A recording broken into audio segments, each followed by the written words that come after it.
ভারী বর্ষণ ও পাহাড়ি ঢলে হবিগঞ্জে সদর উপজেলার কালীগঞ্জে খোয়াই নদীর বাঁধ ভেঙে অন্তত 15টি গ্রাম প্লাবিত হয়েছে।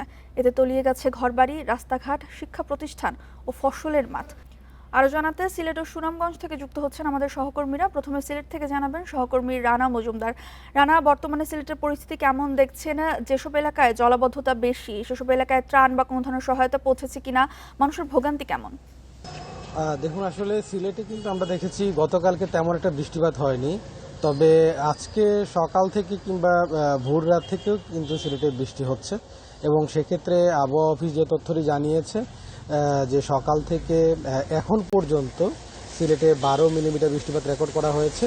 এবং এই বৃষ্টিতে আসলে সিলেটে কোথাও কোনো জলাবদ্ধতা কিংবা পানি জমার ঘটনা ঘটেনি।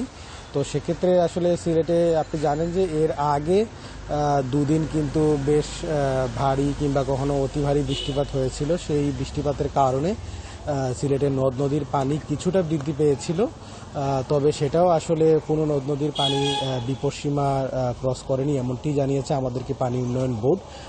তবে আবহাওয়া অফিস থেকে বলা হচ্ছে হয়তো আগামীকালকে পর্যন্ত সিলেটের এই যে আবহাওয়া, সেই আবহাওয়াটি হয়তো থাকতে পারে। এর বাইরে আসলে যে বিষয়টি বলা হচ্ছে যে সিলেটে যদি আকস্মিক বন্যা পরিস্থিতি তৈরি হয়, তখন হয়তো উপজেলা কিংবা জেলা প্রশাসনের পক্ষ থেকে যে ধরনের প্রস্তুতি, সেই প্রস্তুতিগুলো নেওয়া হচ্ছে। তবে এখন পর্যন্ত আসলে সিলেটে বোঝা যাচ্ছে যে এই ধরনের কোনো পরিস্থিতি আসলে তৈরি হয়নি। তো আরেকটি বিষয় হচ্ছে যে সিলেটের নদ নদীর পানি কিন্তু মূলত হচ্ছে বৃদ্ধি পায় যদি ভারী বৃষ্টিপাত হয়, পাশাপাশি উজান থেকে যদি নেমে আসা পাহাড়ি জলের পরিমাণ বাড়ে, তখন কিন্তু এই বিষয়টা আসলে পানিটা বৃদ্ধি পায়।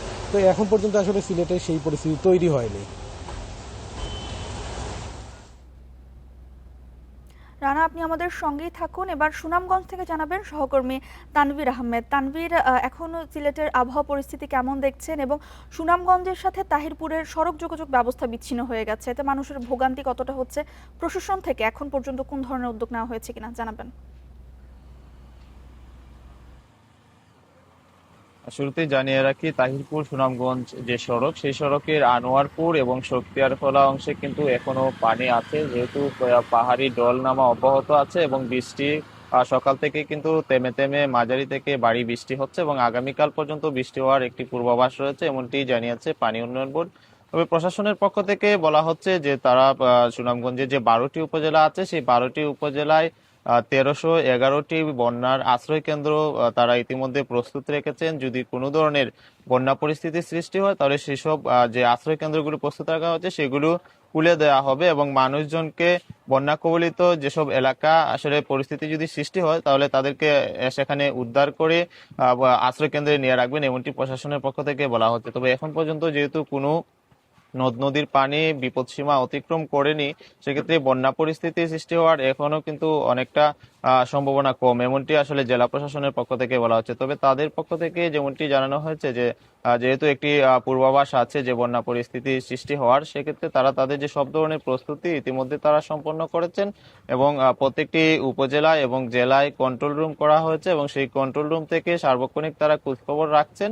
যে কোনো পরিস্থিতি মোকাবেলায় জেলা প্রশাসন প্রস্তুত আছে, এমনটি জানানো হচ্ছে। তবে মানুষজনের দুর্ভোগের কথা যদি বলি, আমরা দেখেছি যে গতকাল থেকে তাহিরপুরের সাথে সরাসরি সুনামগঞ্জের যোগাযোগ বিচ্ছিন্ন হওয়ার কারণে হাজার হাজার মানুষ কিন্তু আসলে ভোগান্তিতে পড়েছেন। তারা সরাসরি মোটরসাইকেল কিংবা অন্যান্য যে যানবাহন আছে, সেই যানবাহন নিয়ে সরাসরি কিন্তু সুনামগঞ্জ জেলা শহরে আসতে পারছেন না, এতে তারা ভোগান্তিতে পড়েছেন।